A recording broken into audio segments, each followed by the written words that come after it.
मेरी एक वीडियो का टुकड़ा एक हिस्सा काट करके उसको वायरल किया जा रहा है, ट्विटर पर उसको जो है एक्स पर ट्वीट किया जा रहा है। मेरे ताल्लुक से किस किस तरह की बातें की जा रही है सोशल मीडिया पर कि मैंने किसी के धर्म को, किसी की भावनाओं को आहत किया है।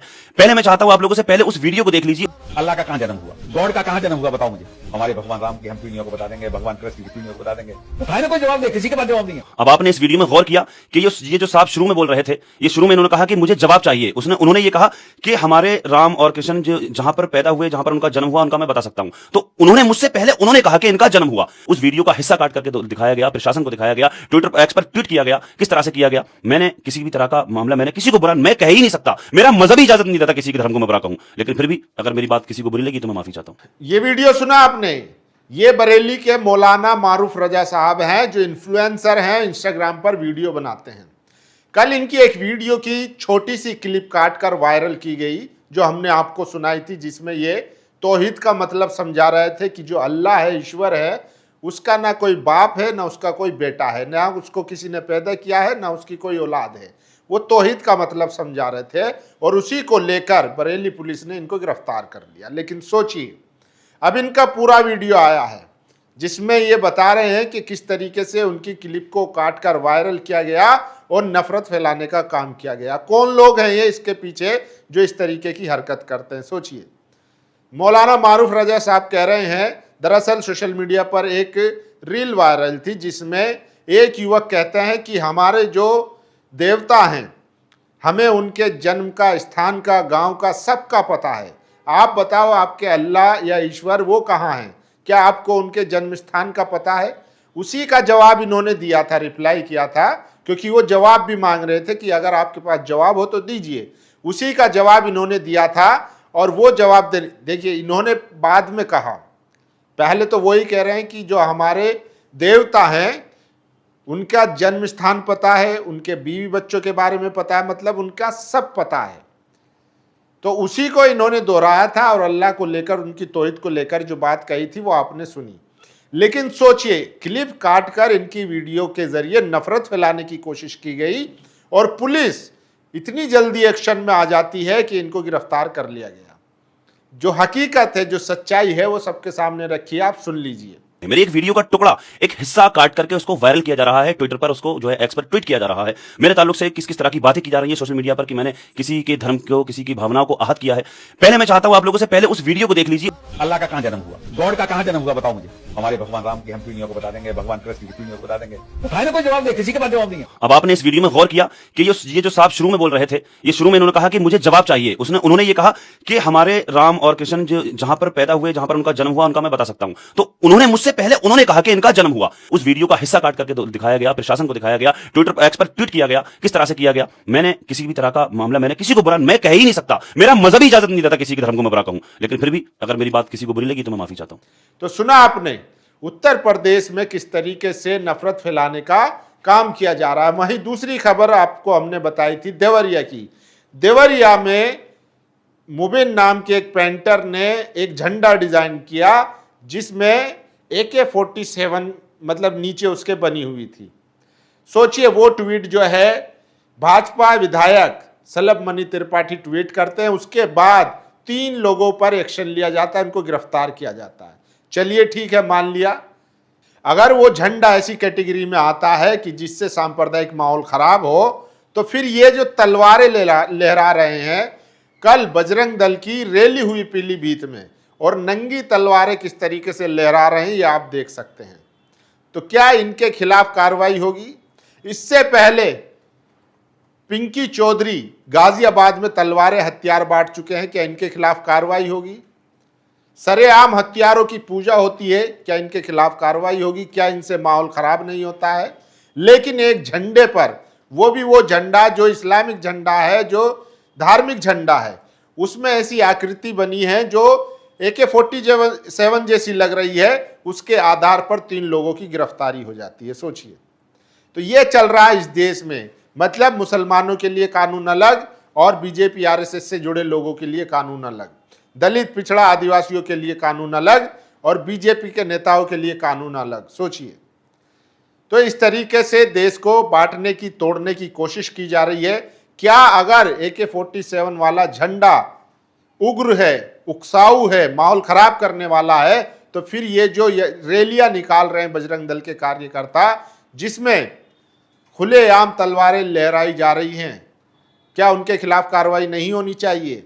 और ये देखिए, ये मस्जिदों के सामने जिस तरीके के अश्लील गाने बजा रहे हैं, क्या इनके खिलाफ कार्रवाई नहीं होनी चाहिए? लेकिन इनकी गिरफ्तारी नहीं होगी, इनके खिलाफ कार्रवाई नहीं होगी। क्यों? क्योंकि ये बीजेपी का कोर वोटर है, ये बीजेपी को वोट करता है, इन्हीं के बलबूते पर बीजेपी सत्ता में है। सोचिए, लेकिन मौलाना मारूफ रजा साहब हो या देवरिया का मुबीन हो, वो अगर पेंटिंग करते हैं या अपने जो उसका बिलीफ है उसके आधार पर अपनी कोई चीज को एक्सप्रेस करते हैं, उस पर भी कार्रवाई हो जाती है। और सोचिए, इलाहाबाद हाई कोर्ट कह रहा है कि जो हिजाब है वो इस्लाम का एसेंशियल पार्ट नहीं है। सोचिए, मतलब कोर्ट तय कर रहा है कि क्या इस्लाम का एसेंशियल पार्ट है, जरूरी पार्ट है, और क्या नहीं है। सोचिए, दरअसल मामला था एक लड़की का जिसने याचिका लगाई थी इलाहाबाद हाई कोर्ट में। इलाहाबाद के एक स्कूल से वो पढ़ रही थी, उसने 10वीं पास कर ली थी, 11वीं में एडमिशन लिया। उसको कहा गया कि आपको स्कूल की जो ड्रेस है उसमें ही आना होगा। उसने अर्जी लगाई कि मैं स्कूल की ड्रेस के साथ अपने सर को भी ढकना चाहती हूँ, हिजाब पहनना चाहती हूँ, स्कार्फ लगाना चाहती हूँ। इसके लिए उसको कोर्ट में जाना पड़ा।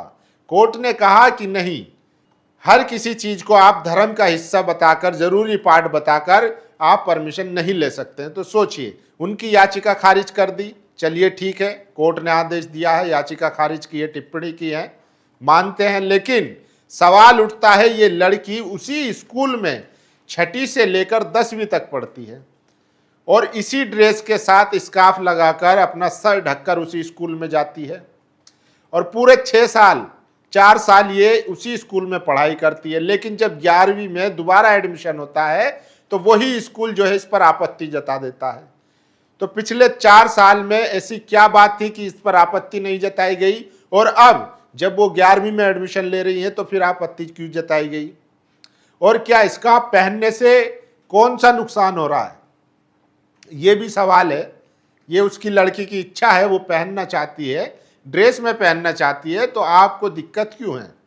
फिर आदमी की जो स्वतंत्रता है वो कहाँ गई? अभिव्यक्ति की आज़ादी कहाँ गई? तो सवाल तो ये भी है।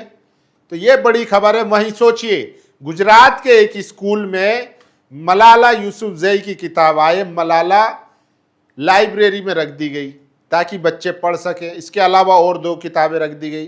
फिर क्या था? सो कॉल्ड धर्म रक्षक संगठन बजरंग दल, आरएसएस, बीजेपी के लोग स्कूल में पहुंच जाते हैं, ताला तोड़ते हैं, दीवार फांदते हैं और वहां हंगामा करते हैं और कहते हैं कि इस किताब से हिंदू धर्म खतरे में आ जाएगा।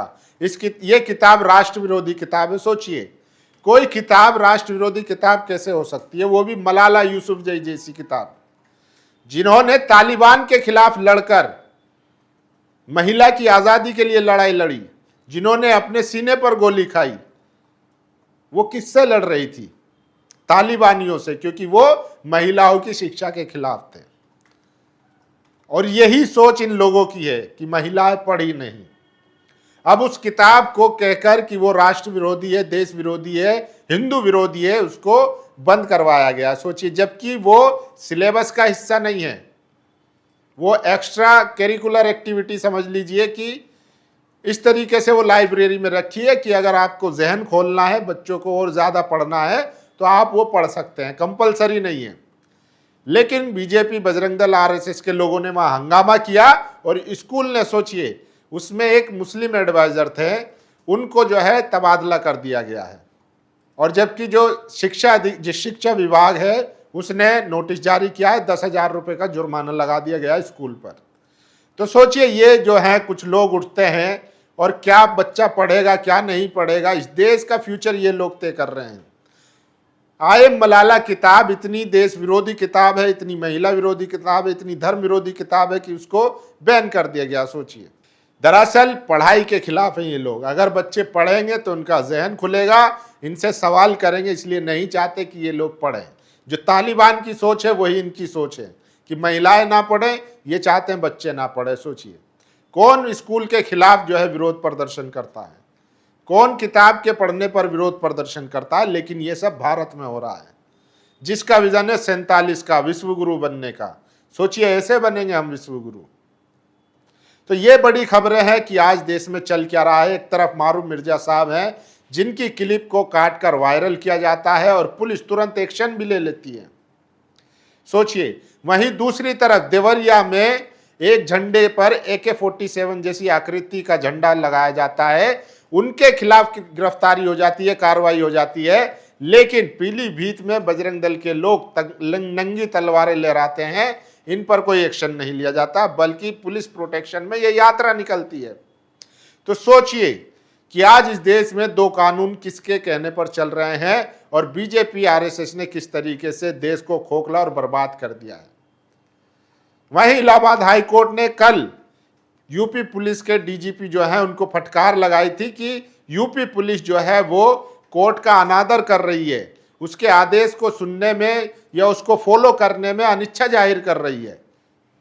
सोचिए, तो यूपी पुलिस लगातार जो है वो सवाल उठते रहते हैं कि जिस तरीके से वो कार्यशैली है उसकी, उस पर सवाल उठते रहते हैं। यही इलाहाबाद हाई कोर्ट कह चुका है कि यूपी पुलिस के कुछ अधिकारी संविधान से ज्यादा एक पार्टी के वफादार नजर आते हैं। सोचिए, तो जब इस तरीके की खबरें आती है, सवाल उठता है कि आखिर ये दोहरा मापदंड क्यों। एक के झंडा लगाने पर उसकी गिरफ्तारी हो जाती है, वहीं दूसरे नंगी तलवारें सड़कों पर घुमाते हैं, उनकी गिरफ्तारी नहीं होती है। वहीं कोई अगर मुसलमान किसी का जवाब भी दे रहा है तो उसकी क्लिप काट कर वायरल की जाती है, उनको गिरफ्तार कर लिया जाता है। जबकि मुसलमानों की आस्था के खिलाफ आए दिन बयानबाजी की जाती है, उनकी गिरफ्तारी नहीं होती है। बाकी आप लोगों की क्या राय है, अपनी राय जरूर दीजिए। शुक्रिया। नेशनल दस्तक की आपसे गुजारिश है कि अगर इसको बचाना चाहते हैं तो नेशनल दस्तक को सब्सक्राइब करने के लिए रेड कलर के सब्सक्राइब बटन को दबाएं, फिर बेल आइकन की घंटी दबाएं। नेशनल दस्तक को बचाने के लिए बहुत जरूरी है कि हर खबर को शेयर करें, लाइक करें, कमेंट जरूर करें।